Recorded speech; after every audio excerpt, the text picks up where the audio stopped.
Today on For the Record. We do naturally see an increase around the holidays, particularly Thanksgiving, because the holiday revolves around celebrating a meal. The season of giving begins. We know that 1 in 5 people in our region are struggling to put food on the table, so they're food insecure. For the Record, speaking with the organizations stepping up to help and making the holidays a little bit better for some local families. We are fortunate in that the community is really good about supporting us. For the Record starts now.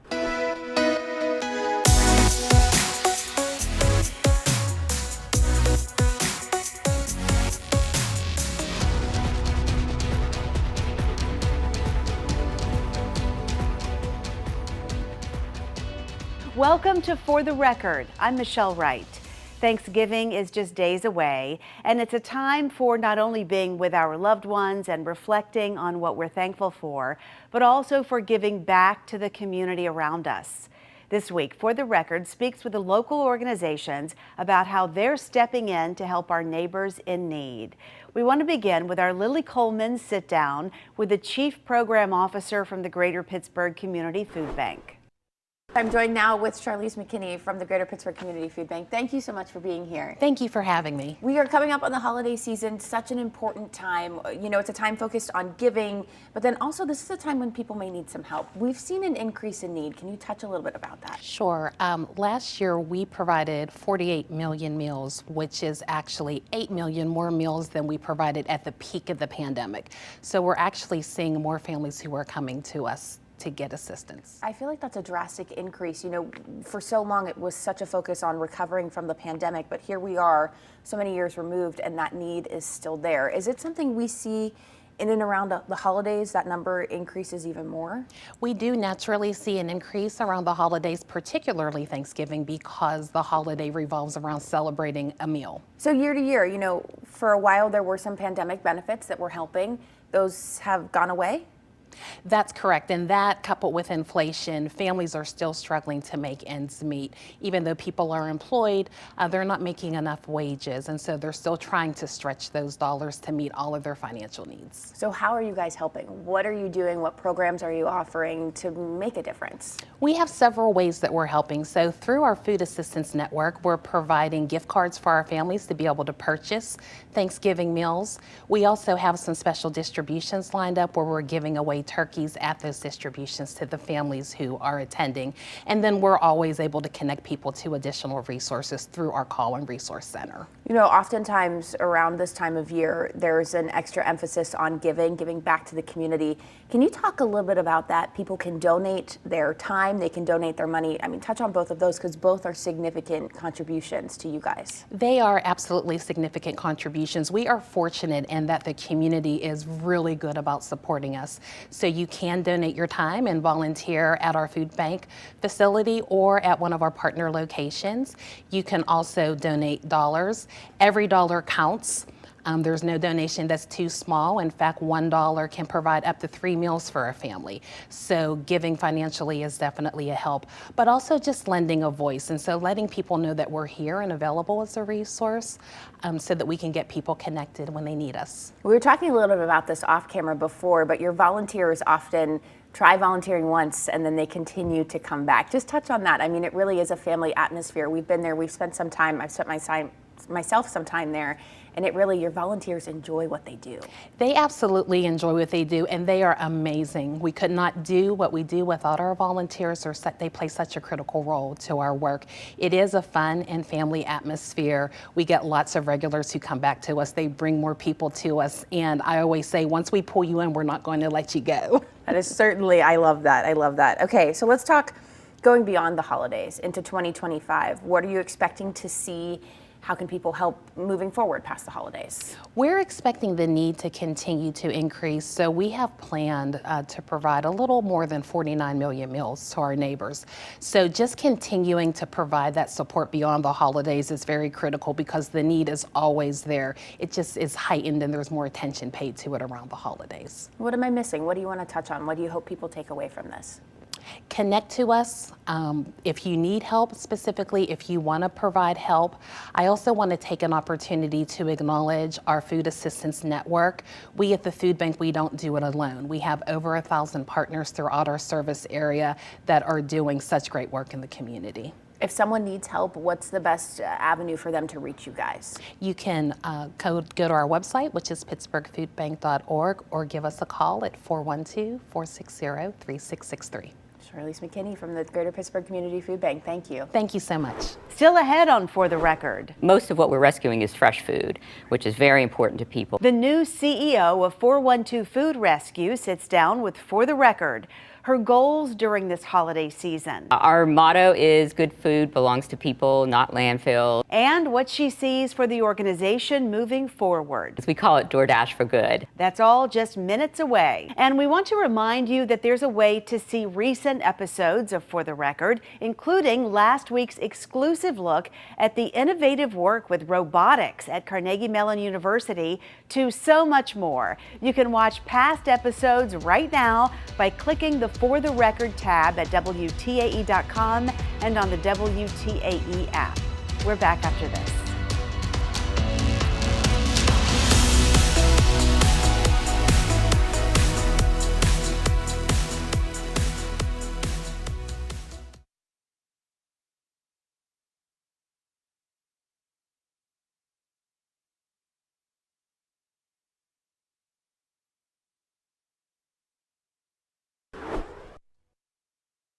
Welcome back to For the Record.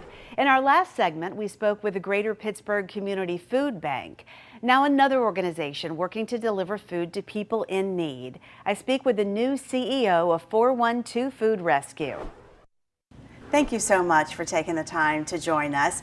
Your mission is so important, and we've been covering 412 Food Rescue since its inception. You are now leading the organization, and you've been doing that for a little more than 6 months now. Let's describe the mission of 412 Food Rescue and how you see it evolving under your leadership. Great, yeah, thank you so much for having me here. I'm 6 months into the job as CEO of 412 Food Rescue, and it's just really a dream come true. Our motto is good food belongs to people, not landfills, and we really connect the dots between the amount of food that is wasted. 40% of food is wasted, meaning it goes into the landfill, breaks down, and contributes to climate change. So we have that impact. And then we know that 1 in 5 people in our region are struggling to put food on the table, so they're food insecure. So we've been able to connect those dots for our almost 10 years of existence, and it's been an incredible journey, and we're just looking to have bigger impact. We know there's more food that can go out, more people who are in need of food, and a credible number of volunteers who help us every day make this connection. A lot of people out there want to volunteer. Explain how that works. We've made it very, very easy to volunteer, and we put together a software platform. It's called Food Rescue Hero, that was developed here in Pittsburgh and is now being used in other cities and counties across the country, which is an incredible story for us. But it's really simple. You download the app. So if you go to your app store and search for Food Rescue Hero, download the app, register as a volunteer, and you'll be able to see what food needs to be rescued right in your vicinity. So it'll pull up a map, and it'll tell you where the food is, what time it can be picked up, and where it needs to go. So we take it directly to nonprofit partners, where people who are coming every day who might be food insecure, who can then take the food home and serve it to their families that night or in the morning. So it's really a very rapid response to food, because most of what we're rescuing is fresh food, which is very important to people. They may not be able to afford to buy produce, vegetables, and so we are able to bring that to them. So the volunteers are the key to that, making those quick things. We call it DoorDash for Good. And so you get a notice on your phone that there's food that needs to be rescued. That means prevent it from being thrown away. And if you're in the area, you just can receive it, and then that lets everybody else know that that is called for, that someone else is going to get it. So it's an easy way to make sure that that food gets eaten to people who really can use it. I know you've gotten so much help from Pittsburgh institutions. Our partners at the Trib just did a focus on how PNC Park has been helping you. Explain how that works and how important it is. That's true, and this is perfectly good food. So this is not food that is bad or not inedible. It's still food that is not expired, that can go to people. And we developed this incredible partnership with PNC Park this year, where after a Pirate game, we would go the day after and rescue a lot of the food that hadn't been purchased that night before, but it's still good. Hot dog buns, lots and lots of hot dog buns, actually, and hoagie buns, different types of food that was to be served at the park and wasn't because of people not buying it or whatever. But it's still good, and the Pirates would wanted to go to people. So we have some nonprofit partners. We have volunteers who come. I was there one day. It was really great to sort through to make sure that the buns that we're providing are not expired, and so those go to another place. But we take the food that's still good. Our big green truck, we have a small fleet of trucks, comes and picks up several pallets of the food and takes it right to a nonprofit where it's given out to people. And the nice thing about the breads is it can be frozen. So if you don't need a big pack of hot dog buns now, you could put it in your freezer and use it over time.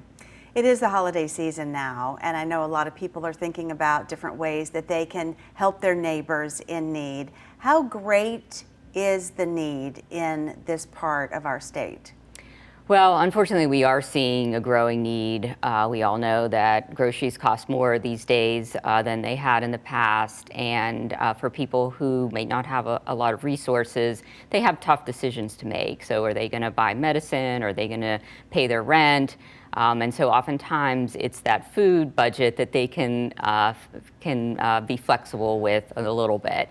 So we see a growing need for people to have food, and we know that come the holidays, people are having family over, they're having parties, they want to have a nice meal for their families, and so we're thinking right now about how do we make sure that all the food that is available to be rescued, surplus food from grocery stores, distributors, restaurants, ballparks, wherever, although they're not ballpark season, but we have other similar partners, can get to people. And we work very closely with our nonprofit organizations because they're right in those communities where people are coming to receive the food. They may be getting other services as well, so we can provide them with a bag of groceries, some ready-to-eat meals, whatever it might be that they need to supplement or to be their main meal for that day or going forward. For people watching who might not be able to help deliver the food, there are other ways that people can help you. Sure.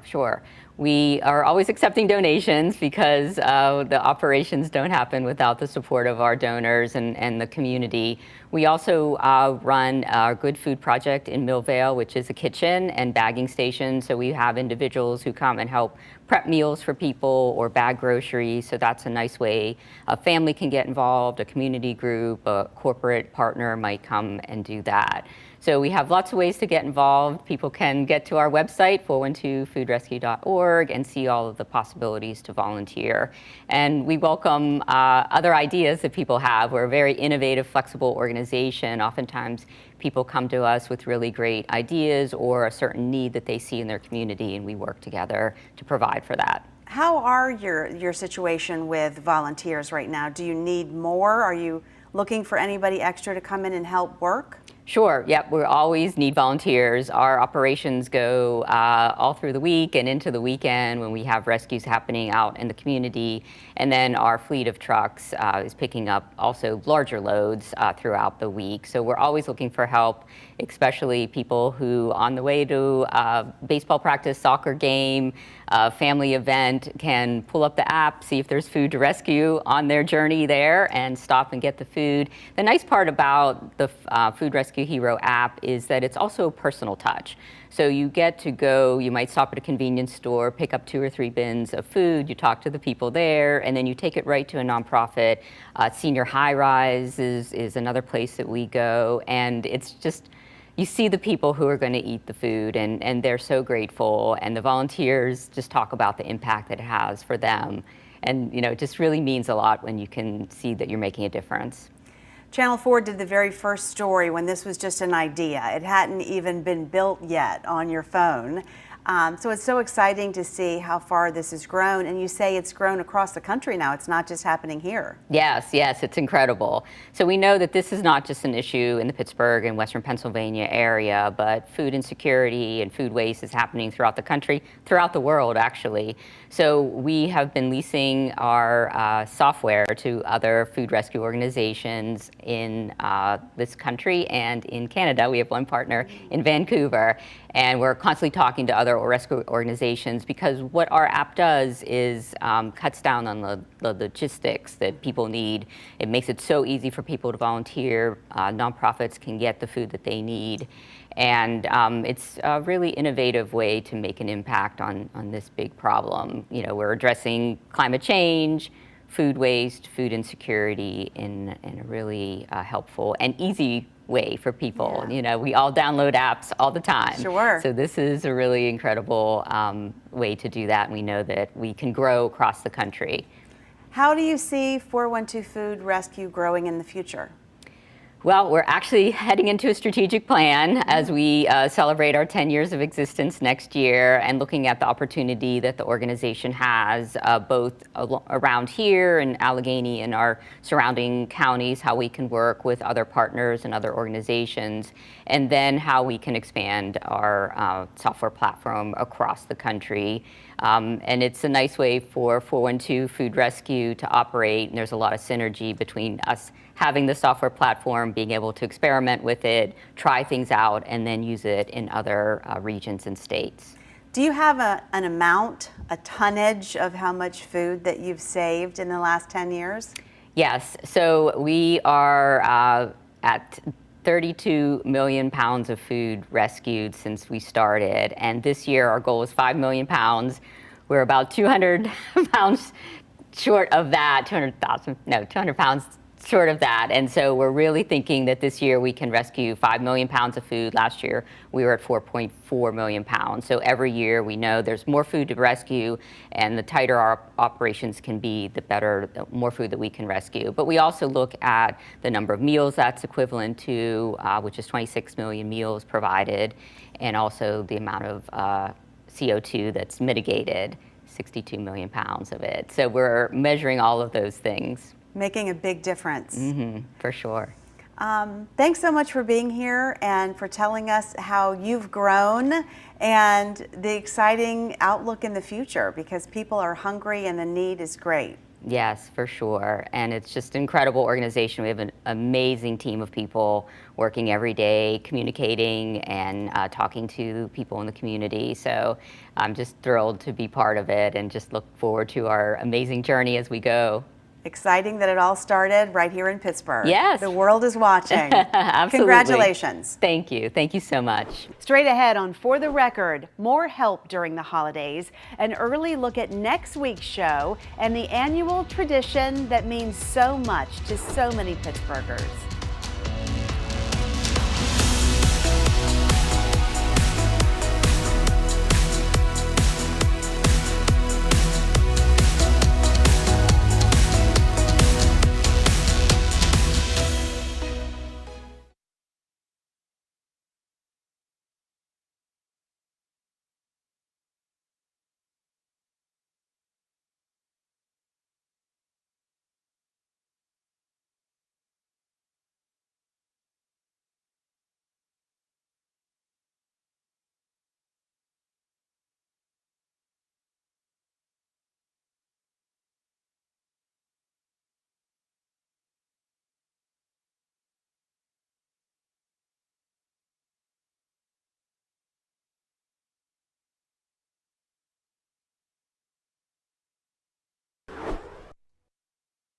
Welcome back to For the Record. As we've been talking about the season of giving throughout this half hour, we want to tell you about another way you can help the community. The annual WTA Project Bundle Up Telethon happening on December 6th. That is going to be the subject of next week's edition of For the Record. Here's a preview of host Janelle Hall's interviews. And the unique part about Project Bundle Up, which a lot of people don't know, is that it's new winter outerwear.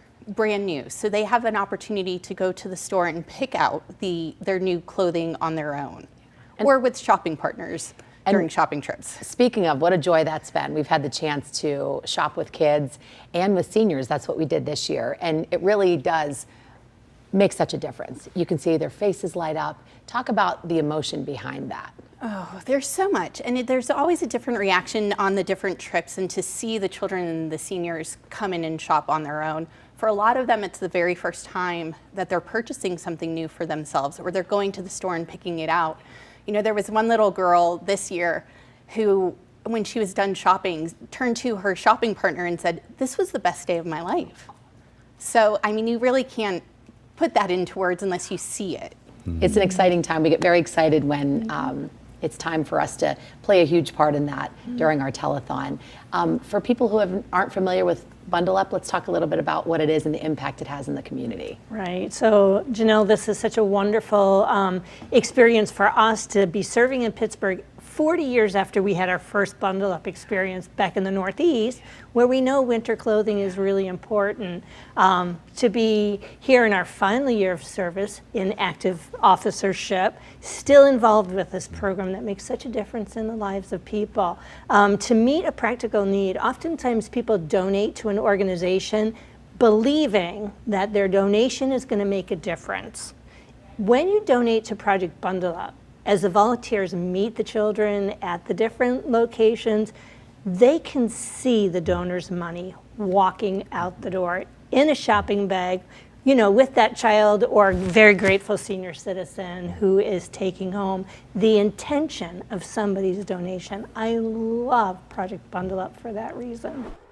Be sure to join us for next week's episode of For the Record as we speak with members of the Salvation Army about why this holiday tradition is so important to the community. You don't want to miss it.